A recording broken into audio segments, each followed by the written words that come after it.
And it is Denver Sports Tonight on this Monday night in the Mile High City. He's James Merilatt. I'm Will Petersen. We will roll with you for the next hour on one of the busiest weeks I can remember in recent Denver sports history. And Monday did not disappoint. I promise we'll get to the Nuggets. I promise we'll get to the Avalanche. But, James, not only do the Denver Broncos have new uniforms that set the internet abuzz, but they also traded for a quarterback today, former number 2 overall pick, Zach Wilson from the New York Jets. Hey, listen, man, this is why we're in this business. This is why we do it, is for weeks like this, 2 playoff series, a new QB in town, new unis. What was your biggest takeaway from this crazy Monday?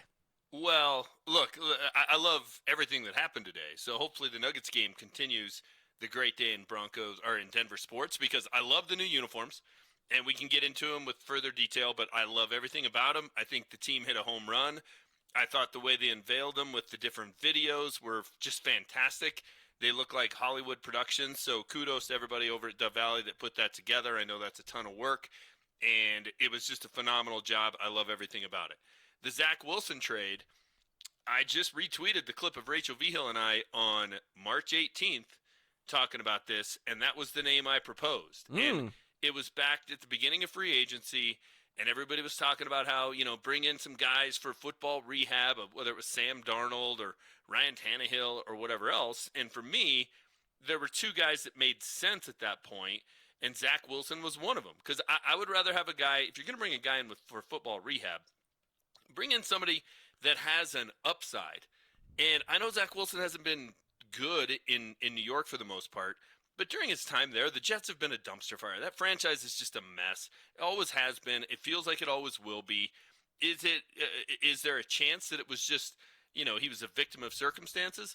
Of course. Doesn't mean he's not at fault somewhat, but a young player with a ton of ability. He went number 2 overall for a reason. He can move. He's mobile. He's got a cannon for an arm. Yeah, I'm excited to go down and watch Zach Wilson in training camp and watch Zach Wilson in preseason games and see if he can become the guy here. Do I think there's a chance Ryan Tannehill or Sam Darnold is the quarterback of the future of the Broncos if they'd have got him? No. Do I think there's a chance Zach Wilson is? Yes, I do, because he has the upside of ton of talent, super young, and if you fix him and you can get that talent to start to show on the field on a weekly basis, he could be a guy that's here for a long, long time. I think it's a great move, basically no risk, no downside, and the upside is enormous. I love the move. I think the Broncos hit a home run on both fronts today. All right, we'll get to the uniforms in a moment. Let me bring you back down to earth just a little bit on Zach Wilson. They didn't trade for Joe Namath today, James. They traded for a guy who was the biggest punchline in the NFL other than Russell Wilson. I mean, Zach Wilson has been terrible in his professional career, and if he was taken not at number 2 overall, he wouldn't even be in this league anymore. He'd be selling insurance or doing something different. I agree. They took no risk on it, and there is maybe 2% potential upside. But we're not just talking about a guy that left BYU last year. He's been in this league for 4 years. We have seen a lot of Zach Wilson tape, and almost all of it has been unwatchable. So I appreciate the optimism. It's a rare treat from you, but I think we need to pump the brakes a little bit on they just solved their quarterback issues. I didn't say they solved it. I just said if you're going to bring in a guy for football rehab, sign me up for Zach Wilson over Ryan Tannehill. What's the long-term plan with that? Like, he's a short-term plan that at best goes 7-10. I mean, do you think it would have been fun the last few years to be a Tennessee Titans fan? No, he's Case Keenum or Joe Flacco. I'm with you. Right. They've been down that road before. They didn't need to go Ryan Tannehill. But it also, I mean, it sounds like you think there's a legitimate chance Zach Wilson is going to get rehabbed by Sean Payton. I look at it as more of a lottery ticket. I think I don't know if I'd call it a legitimate chance. I think there's a chance. And I don't think this is a pipe dream. I think he's a guy that, had he gone to a different team and the situation was better and they could have developed him, because he basically had the 1 year at BYU. And I, went down the rabbit hole today of watching, Zach Wilson BYU highlights on YouTube. That's a fun trip. If you just want to go get excited, Broncos fans, go to YouTube and Google Zach Wilson BYU highlights. You'll get excited. The guy can make every single throw. But those were in empty stadiums, and they didn't play any tough opponents. Andrew Mason went through the schedule. I mean, they weren't. He wasn't doing that against Alabama. Heck, he wasn't doing that against Colorado. He was doing that against a very anonymous schedule. But some of these guys, everybody's excited about on Thursday are going to end up just like Zach Wilson. Drake May could end up just like Zach Wilson.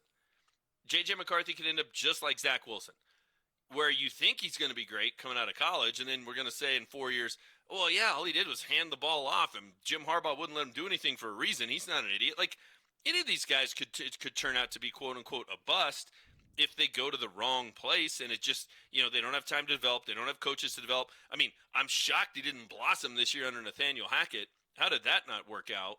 I just think that a fresh start, there's a chance that all of that ability, things you can't coach wheels and you can't coach an arm, that those things finally get used properly. Now, there's a better chance that he's exactly what we saw in New York, and he can't play in this league. There's a better chance of that. I just think everybody else thinks it's 99% chance it's not going to work and 1% it might. I would say I'm 60-40 that I don't think it's going to work, but I think there's a 40% chance Zach Wilson is your starting quarterback in week 1. All right. Man. He's better than Jarrett Stidham. It's a lot higher. No, James, this trade today, you know what this trade means today? That Ben DiNucci is going to be looking for a job. That's all this trade means today. Zach Wilson is light years better than Jarrett Stidham. Come on. I don't think in the eyes of Sean Payton. Zach Wilson, Sean loves Sparky Stiddy. Since Peyton Manning left, Zach Wilson is the second most talented quarterback to be in Denver. Russell Wilson's 1. Zach Wilson's 2. Oh, my gosh. Drew Lock is 3. Who's more talented that they've had? Teddy Bridgewater? Teddy Bridgewater. Teddy 2 Trevor yards? Siemian? Trevor Siemian's more talented. A guy who couldn't throw the ball to the end zone on a Hail Mary from the 40-yard line. I guarantee more talented? Trevor Siemian's career ends with more wins in a Broncos uniform than Zach Wilson's. Really? Yes. Because he played with the defending Super Bowl champions? I mean, come on. I mean, it's not going to be – what did Trevor have, like 12, 13? We're just talking about talent. I'm not talking about who's good on the whiteboard on a Wednesday. I'm talking about just sheer athletic ability, arm strength, the things you can't coach. Zach Wilson is the second most talented guy. He's a lot like Drew Lock. To me, this is the same move as if you'd have brought back Drew, but Zach's got a little bit more talent. He went number 2 overall for a reason, just like somebody's going to go number 2 overall on Thursday night for a reason. You're right. He went number 2 because that quarterback class was trash. I mean, all those guys are on new teams now except for Trevor Lawrence, who went 1. Zach Wilson's on a new team. Mac Jones is on a new team. I don't have the list in front. Trey Lance is on a new team. He got traded to Dallas. I mean, all these guys have proved they can't play in this league. So that's why Zach Wilson went 2, is because it was a terrible quarterback class. Well, he won a game in Denver. Yes, that is much more an indictment on the current state of the Denver Broncos than me. I'm just telling you, if you have to go out there with Zach Wilson week 1 instead of Jarrett Stidham, you're at least going to be more entertained. You at least have a chance of seeing something that's going to be exciting versus, Tommy Checkdown throwing 8 yards short of the sticks on 3rd and 12. Well, yeah, pick sixes are exciting plays, so we may get to see a couple of those. Okay. All right. I mean, I'm just here to tell you the guy's got talent. And James, if he has talent, why didn't he get traded until April 22nd, and all they could get out of the Broncos was moving up 40 spots in the very late rounds, and they had to split his salary? So I think 31 GMs would disagree with you because every other guy had a chance to make that trade and didn't. All right, and they're all geniuses. I mean, they never miss. I'm not saying they're geniuses, but I'm just saying they all are loaded at quarterback. There is an overwhelming sample size that people think Zach Wilson is cooked. So because he could have been had by any other team. So Sean Payton's an idiot because he thinks he can get something out of Zach Wilson. Never called Sean Payton an idiot. No. Well, all the other 31 GMs are geniuses, and so if they're right, and he's the one guy who was willing to do this, then he would have to be an idiot to do something no one else would do. I just think it's a situation where how many places are they so quarterback desperate that they're willing to bring a guy in like that who will have a chance to start? Right. Where else would he have a chance to start? That's an indictment on George Payton that he has the worst quarterback room in the NFL after making the worst trade in NFL history. So, yes. Worst quarterback room. He's got the worst tight end room. He's got arguably the worst running back room. He's got arguably the worst wide receiver room. I mean, yeah, that's not an untrue statement by you. But Zach Wilson, believe it or not, right now is probably the most talented offensive player the Broncos have on the roster.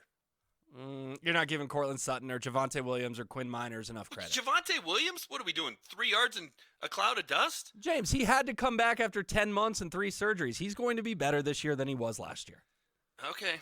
All right. You're not telling me that guy didn't pop in 2021?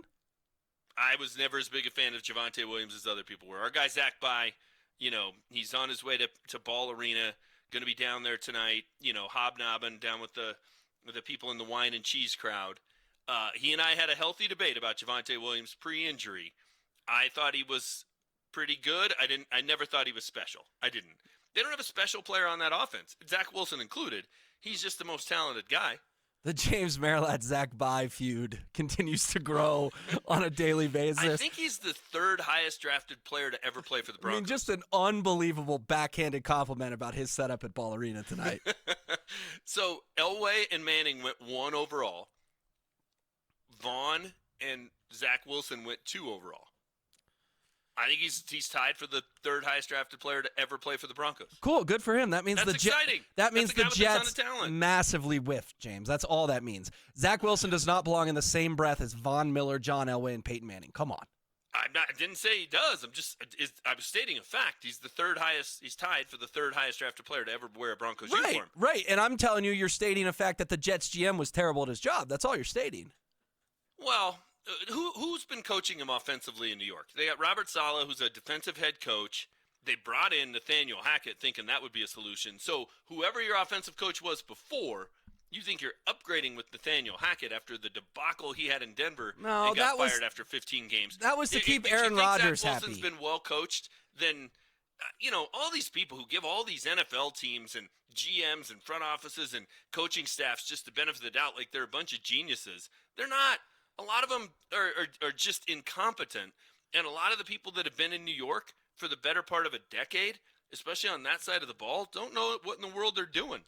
James, they hired Nathaniel Hackett because his best friend got traded there. That was the only reason they hired him. I think Courtney Brown had a stint with the Broncos. He went 1 or 2 overall with the Browns. All right, we will move on to happier subjects, which are these new uniforms. Happier subject, they just got a potential franchise quarterback. That's happy. Yeah, I don't think the fan base feels the same way, but we will take optimistic James whenever we can get him.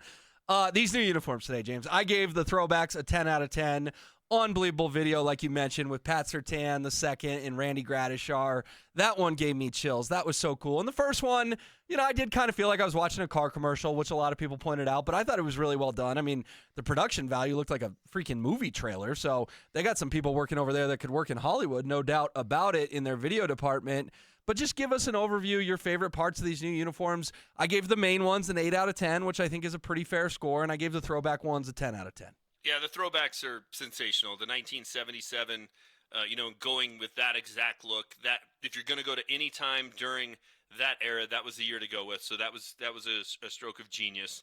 I think the new uniforms are great. And look, I would have liked to have seen a new logo. I'm not a huge fan of the Horsehead logo, but we all knew it was staying. So once you knew that, it's like, okay, what's the update of the current uniform that is going to look more 2024 and not so dated as late 1990s. I thought getting rid of the swoosh down the pants was big. I thought getting rid of that terrible font that they used for the numbers and the names on the back was big. I love the color combos that they can do.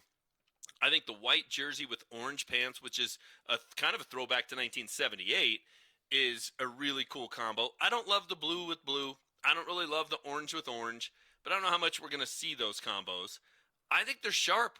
I think the sleeves with the mountains looks cool. I think the 5280 and kind of the little things that are Denver are cool. And maybe I'm just being a little bit of the, marketing and ad agency guy that's a little bit of a nerd on the design front. I thought they did a really nice job. I think they're going to look great out there in those. The only thing that I think is a disappointment with the whole thing, and I thought this about, 10 minutes into watching all this stuff, is, man, Russell Wilson would have looked good in those uniforms. He went there. He would have looked so good. Well, the good news is you probably won't have to throw away your Wilson jerseys because if Zach switches from 2 to 3, I don't think PS2 is giving that number up. People can just repurpose those, although they will be the old uniforms, not the new uniforms. And the thing that struck me, James, was the side-by-side. I retweeted at Petersen Will on Twitter. You look at those old uniforms next to the new uniforms, and if anyone wants to debate if they didn't like them, just go look at that photo. It is a massive, massive upgrade. Yeah. And also a realization that their old uniforms were so 1998, and they desperately needed a refresh, and frankly, they probably needed a refresh 10 years ago, James. You are not wrong. Those things aged really poorly. And again, I would have liked to have seen a new logo, but I do think there's something to be said for their 3 championships were all won in that uniform with that logo. Yep. So sticking with that, there's the tradition of the old throwback, and the old lighter colored blue and the D with the horse on it. I get that, but they never won anything with that. They went to 4 Super Bowls. Yeah, they got their tails kicked in those. Right. Yeah. They never had won a championship. They had 3 parades wearing the other ones. So I think to just kind of totally dismiss that and throw that out probably would have been a miss. So I think if they were just going to modernize the existing uniform, because that's the one they've won championships in, I think they did a phenomenal job. I honestly, and I'm not a big jersey guy other than my Russ Steelers jersey, I cannot wait to go down and get something with this new look. The problem is trying to figure out who in the heck you'd get. I mean, it was Pat Surtain, and then it was like, boy, they were scrounging to figure out who else to model the uniform. Well, it was funny because everyone on Twitter freaked out. Why isn't Courtland Sutton in the modeling videos? And it's like, do you guys follow the news? Courtland Sutton hasn't been in the building. He's in Florida, and they clearly shot these things last week when the guys got back in the building. So a lot of conspiracy theorists out there, oh, they intentionally didn't include Courtland. It's like, well, Courtland's 4,000 miles away. That's the reason he's not in these videos, you guys. Yeah, it's logistics. Yes. These aren't difficult dots to connect, right? Right. Now, do I think Courtland Sutton's going to get traded? I do. I'm on the record. But I don't think someone in the social media department said, oh, you know what? Sean's really mad at Courtland. We better not include him. No, he just physically was not in the building when they shot all that stuff last week. Yeah. And look, Pat Surtain may get traded too, and he was in it. I actually thought he was really good in a lot of it. Like, he's in the 77 one with Randy Gradishar, and, do I think he's winning an Oscar? No, but it you kind of got caught up in it, and it wasn't bad acting. I thought he was fine in it. He did a really nice job. I mean, he's no Nikola Jokic in the Despicable 4 Me trailer. No, he's not. But still, it was good. I just thought it was a really cool day. And look, I remember 1997 when they rolled out the other ones. And, man, it was outrage in this town. And largely because they switched to navy blue jerseys and the orange was gone. And nobody liked those things. You go out and win back-to-back Super Bowls in your first 2 years wearing them, all of a sudden everybody's like, oh, these are cool. They weren't. They were never cool. That look was never good. The curved stripe with it went to a point down the side was always bad from the get-go. So this is a huge upgrade. They're really, really sharp. I think the matte helmet is cool. The white helmet is cool. I like the darker blue. Everybody's saying, oh, they look like the Bears. Okay, yeah, you're going to tune in and think you're watching the Bears. I don't think that's the case. I think they're great. I think the Broncos, and you're not going to make everybody happy. For the most part, people hate change. So there's a reason everybody loves the throwbacks, because it's, it's not a change. It's back to what it used to be. I think all things considered, and again, you're never going to make everybody happy. The Broncos did a great job with this. It's an A+ in my book. Yeah, I tend to agree with you. I will give it an A- for the combo of the new ones and the throwback ones. Andrew Mason did a phenomenal job breaking these down at denversports.com. All the angles, including why is there so many triangles? I would encourage people to go read that. It was very Macy. But on a day, on a day that was supposed to be about the uniforms, we talked about Zach Wilson for 15 minutes. They also signed a cornerback. I want to get to this. Levi Wallace, veteran corner, put pen to paper with the orange and blue. It's just a 1-year deal, but he has 12 interceptions in 6 NFL seasons. He started 70 of the 83 games he's appeared in. Long stints with Buffalo, a couple years with Pittsburgh, had 4 picks with the Steelers in 2022. I think corner's an issue for this team, so I want your thoughts on the Wallace signing. But also, James, this made me feel good because I think it ensures they won't take a corner in round 1, and that would really tick me off on Thursday night. Yeah, it gives them some depth at that position. I mean, obviously, Pat Surtain's a star, and then it was a little bit of hodgepodge and kind of trying to piece it together. Jaquan McMillian, like Joe Buck likes to say, McMillian. Which I think he's a pretty good player. He is. Like, he was all over the field most weeks. Like, he was a playmaker. Is he great? No, but I think he was their second best corner last year. I'm more excited about him than I am Riley Moss, I'll tell you that much. Yeah, for sure. So this is a veteran guy that you know what you're going to get. And week 1, if he's, in the mix and he's out there starting, or he's your nickel corner or whatever the case may be, at least it's not just going to be a total mess. So, again, not a guy that's going to be a star, not a guy you need to go buy his, new jersey down there at the team store, but a solid, fine signing. No problem with this. This is the kind of guy you got to have on your roster. It's, nothing to get too excited about, but certainly nothing to complain about. It's a good move. Well, it's fine. And what's it mean for round 1 in your eyes? Change anything? I can't imagine they're going corner anyway. Terry and Arnold's the mock in like half these freaking mocks, man. I just don't get it. Like, if you can't get to the quarterback, and they have, an array of mediocre to slightly above average young pass rushers, they don't have a Von Miller. They don't have anybody that gets after the quarterback. They don't have anybody that, you see on other teams and you worry about. it doesn't matter who your cornerbacks are if you can't get to the quarterback, if you can't put any pressure on him. So that would be just a silly move to me. I mean, honestly, it's why I'm fine if they trade Pat Surtain. I think Pat Surtain is a great player, but cornerback is a luxury. You have to check other boxes first before you have that. If that's all you got, even the best ones are going to get beat if they're back there in coverage for 4, 5, 6 seconds. It's just not going to happen. All right, we are on YouTube at Denver Sports. If you could go find our channel, check out Rachel V. Hill, Andrew Mason, Cecil, Lammey, all the great shows they do every single weekday, and subscribe to Denver Sports. We would appreciate it.